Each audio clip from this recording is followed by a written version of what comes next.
All right, class. Today we are going to read the story Thank You, Ma'am by Langston Hughes. She was a large woman with a large purse that had everything in it but a hammer and nails. It had a long strap and she carried it slung across her shoulder. Now, slung is an older slang way of saying loosely carried. It was about 11 o'clock at night and she was walking alone when a boy ran up behind her and tried to snatch her purse. Now let's pause here. Let's think about the social context here. The boy isn't being presented as a bad kid, but poverty can lead young people to desperate choices. Hughes is showing us what happens when a child doesn't have stability or supervision at home. Right now, from this opening action, we can already see the theme of struggle in the boy's behavior. The strap broke with the single tug the boy gave it from behind, but the boy's weight and the weight of the purse combined caused him to lose his balance, so instead of taking off full blast as he had hoped, the boy fell on his back on the sidewalk and his legs flew up. The large woman simply turned around and kicked him right square in his blue jean sitter. Then she reached down, picked the boy up by his shirt front, and shook him until his teeth rattled. After that, the woman said, "Pick up my pocketbook, boy, and give it here." She still held him, but she bent down enough to permit him to stoop, which is another way of saying bend over, and pick up her purse. Then she said, "Now ain't you ashamed of yourself?"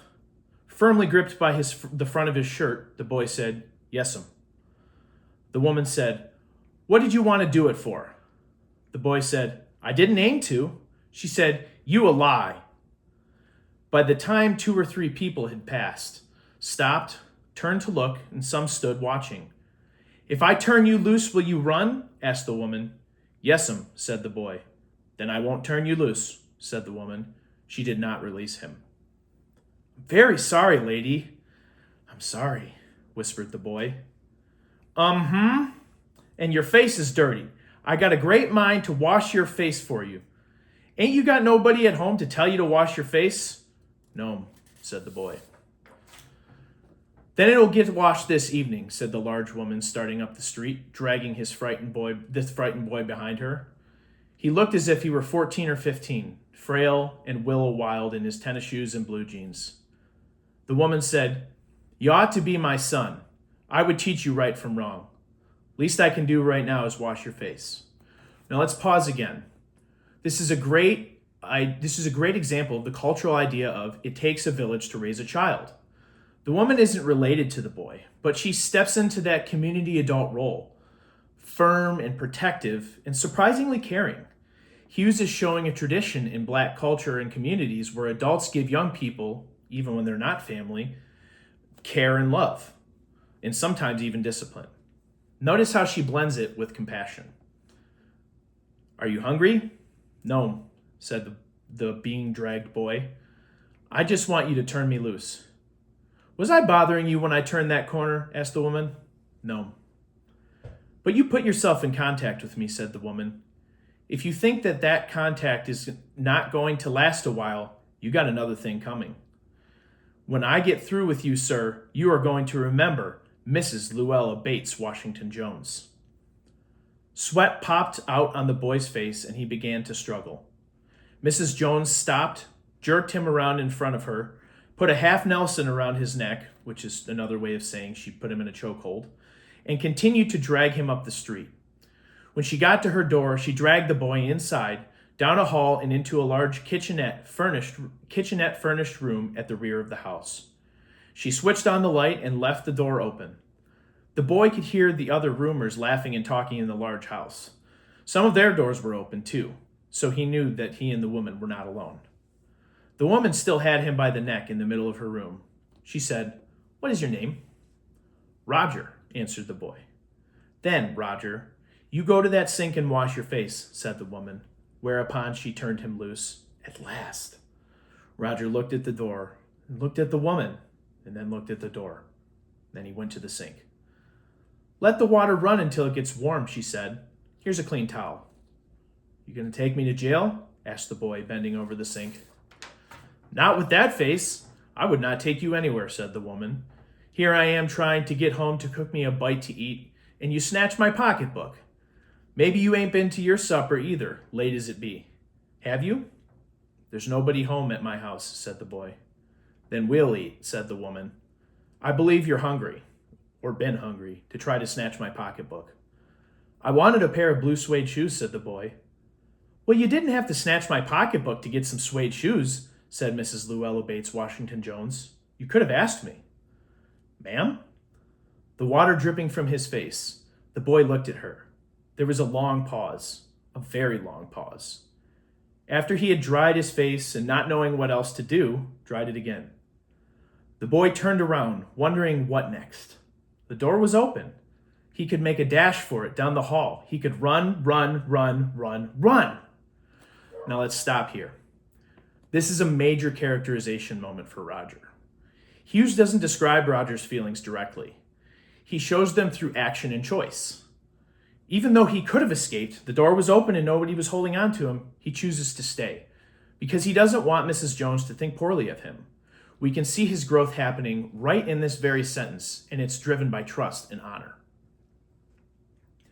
The woman was sitting on the daybed.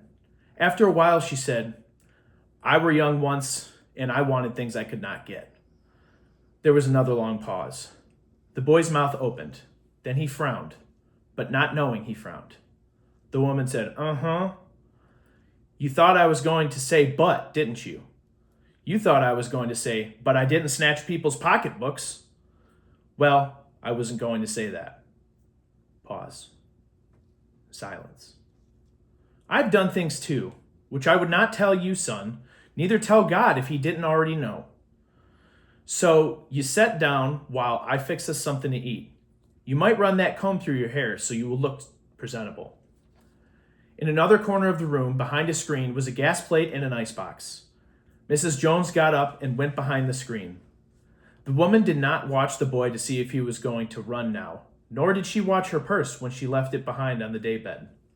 But the boy took care to sit on the far side of the room where he thought she could easily see him out of the corner of her eye if she wanted to. He did not trust the woman not to trust him, and he did not want to be mistrusted now. As you can see, both of these characters are growing to trust each other, which is huge. Do you need somebody to go to the store? Asked the boy. Maybe to get some milk or something? Don't believe I do, said the woman. Unless you just want sweet milk yourself. I was going to make cocoa out of this canned milk I got here. That will be fine, said the boy. She heated some lima beans and ham she had in the icebox, made the cocoa, and set the table. Now, this isn't something about old-timey vocabulary or anything like that, but lima beans and ham might seem a little bit interesting to some people, but it used to be an inexpensive Southern-style meal. The woman did not ask the boy anything about where he lived or his folks or anything else like that would embarrass him. Instead, as they ate, she told him about her job in a hotel beauty shop that stayed open late, what the work was like, and how all kinds of women came in and out, blondes, redheads, and Spanish. Then she cut him a half of her 10-cent cake. Eat some more, son, she said. When they were finished eating, she got up and said, Now here, take this $10 and buy yourself some blue suede shoes. One last pause before we get to the ending of the story. This moment ties directly into a major theme in this story, second chances. Mrs. Jones gives him the thing that he tried to steal in the first place, but now it carries dignity instead of shame. Hughes uses this small gesture to show how one act of empathy can redirect someone's life. This final choice completes Roger's character arc and reinforces the message that trust and kindness really do matter. And next time, do not make the mistake of latching onto my pocketbook, nor anybody else's, because shoes got by devilish ways will burn your feet. I got to get my rest now, but I wish you would behave yourself, son, from here on in. She led him down the hall to the front door and opened it. Good night. Behave yourself, boy, she said, looking out into the street. The boy wanted to say something else other than, Thank you, ma'am, to Mrs. Luella Bates Washington Jones, but he couldn't do so as he turned at the barren stoop and looked back at the large woman in the door. He barely managed to say thank you before she shut the door and he never saw her again.